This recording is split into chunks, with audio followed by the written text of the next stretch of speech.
So we have a couple of other questions which are sort of related. So someone's asked about, what do you think about melatonin? And also, I guess, sleeping pills. So, I've tried other things, prescriptions, Zopiclone, Nitol, sleep course, melatonin tablets seem to work very well. Is that something people should give a try to? Do sleeping tablets help? What's your take on that kind of stuff? So the challenge we have with all these medicines that can help sleep is that the evidence base is not very strong, and particularly in the context of cancer and fatigue. There is some research evidence for melatonin for people without underlying conditions who are just struggling with their sleep, but in fact the research is only in older people. So rather than looking at the research, we need to think about what's sensible. And melatonin, I agree with Nicola, who's written this, that melatonin, it's a naturally occurring substance. So it's a very physiological approach, if I can put it that way. All of us, when we're going to sleep during the night, and also importantly, there's a little bit after lunch, sort of early afternoon, there's a surge of our melatonin, which is associated with our bodies being ready to sleep. That's why we need a bit of a sleep after lunch. And so topping up the melatonin with a drug seems reasonably sensible if one is going to take a drug. And if you're finding it's working for you, then that seems very reasonable to me, even though I can't say to you, yes, do that. There's lots of research supporting it. On the other hand, the other drugs that you've mentioned, like Zopiclone and so on, what is fairly clear from research in other contexts is that these drugs, and they're called hypnotic, so they actually are sedative, they make you go to sleep, unlike melatonin, which is this much more normal hormone. But drugs like Zopiclone, Valium, all these types of drugs are definitely associated with significant side effects. The body also gets used to them. So after you've been taking them for a while, the effect begins to wear off. And once you've been taking them for a while, it can be quite hard to stop them. So the body becomes quite dependent on them. So overall, I wouldn't recommend those drugs, other than just if there's a sort of crisis period, a patch where you desperately wanting to get a bit of sleep, perhaps there's something really difficult going on, but it's only just to manage that moment, just for a few nights at most, but important not to take these regularly. Okay. I hope that answers that question. Yeah, no, that's really useful. So a couple of other questions that are, I think, kind of related. So somebody asked at the beginning, what do you do if you have a late night? Do you just force yourself to get up at the same time, even if you're really tired?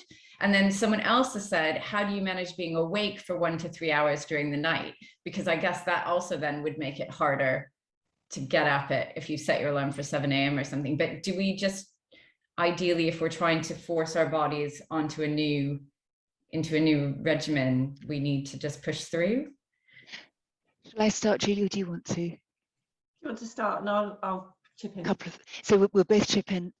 To start off with the being awake at night, I think the main thing about being awake at night is to not worry about it.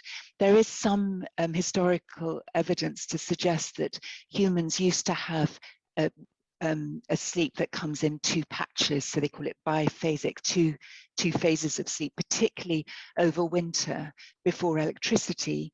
People would go to sleep as it gets dark, and then they'd be awake for a few hours, and then they might go back to sleep again. So it's not something to worry about. Of course, if one is awake, then it'll take a little while to get back to sleep, because you've already had some sleep, so you're not so sleepy. And so you just go with it. You keep in a warmish, darkish, relaxed sort of place, probably not looking at computers. And then as you get sleepy again, you go back to bed. As with the other question about if you have a late night, I mean, obviously one needs to be kind to oneself. And, if you've gone to bed at 3 in the morning, I'm not one to advocate setting your alarm bang on 6:30 if that's your usual getting up time, if you don't have to get up.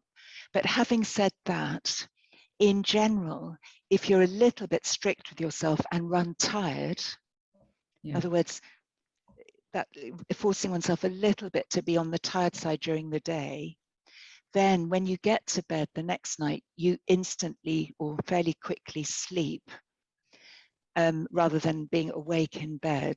And gradually that's part of the process of conditioning ourselves to associate being in bed with being asleep.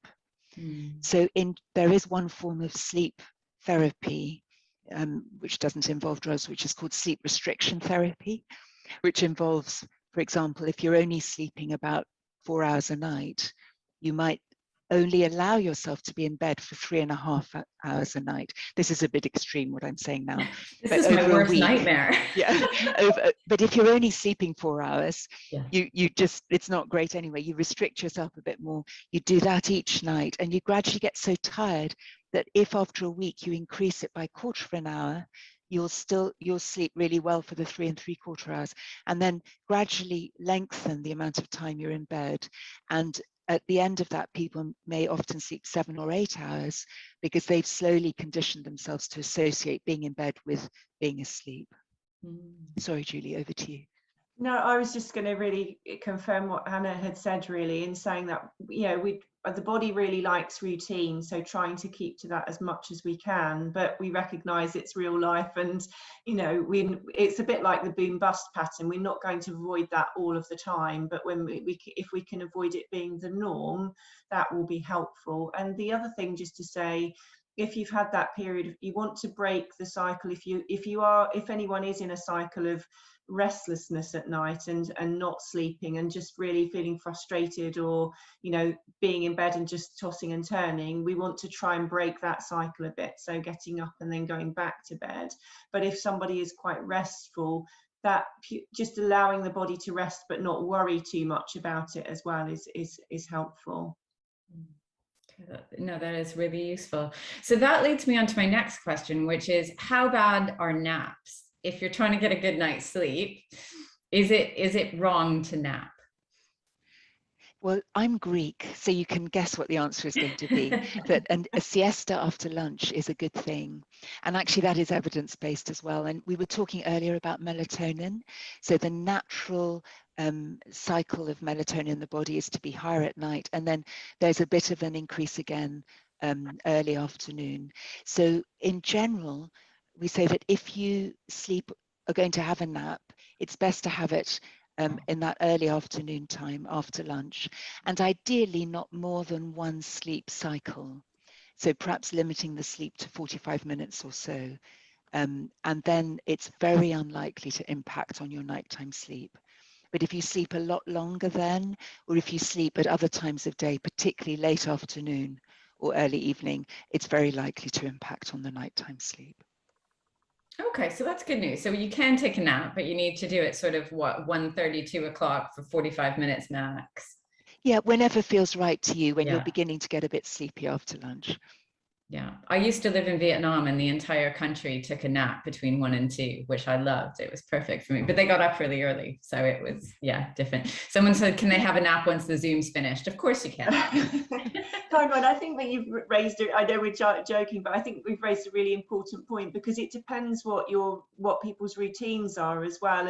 And what we would try and advocate is to try where you can to be, you know, just conscious of what your routine, your priorities are. I know we can't live in isolation and there are other things going on, but if it works for you and if it works for people, then we would say to try and go with that. And if it's not a problem, we don't need to address that. Let's not focus on that. Let's focus on something else that you want to focus a bit more energy on. Sure. So we've got time, I think, probably just for 1 or 2 more questions, but there was a question about how we can work with our employers to manage fatigue. Do you guys have any tips, I suppose, on what should we say to our employers, but also maybe how we can manage work as well? Because I think this is one of these issues that particularly affects younger people, right? Because they are working full time a lot of the time. So how do we balance these things?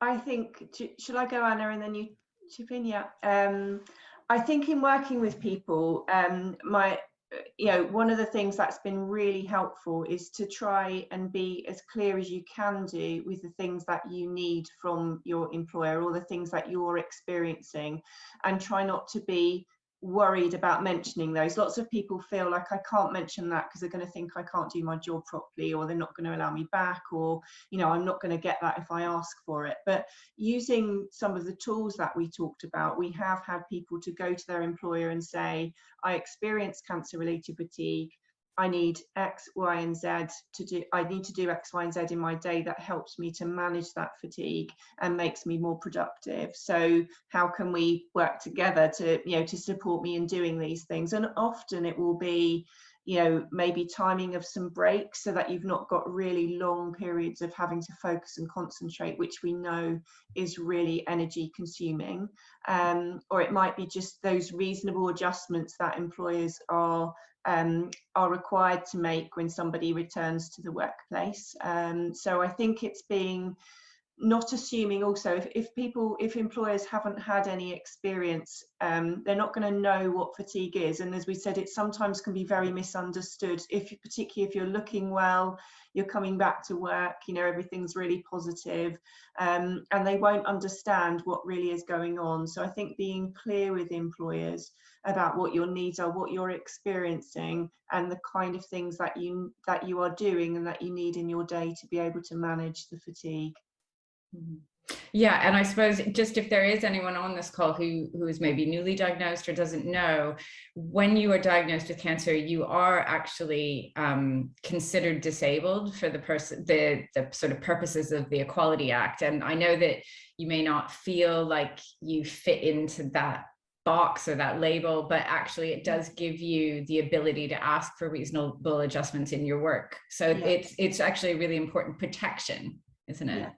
Definitely. And I think having that dialogue, opening that conversation, and feeling confident in knowing that what you're asking is okay, and that what you're expressing is okay. We've worked with lots of people who are going into their first job, which might feel more difficult because you're approaching an employer managing something to do with your health.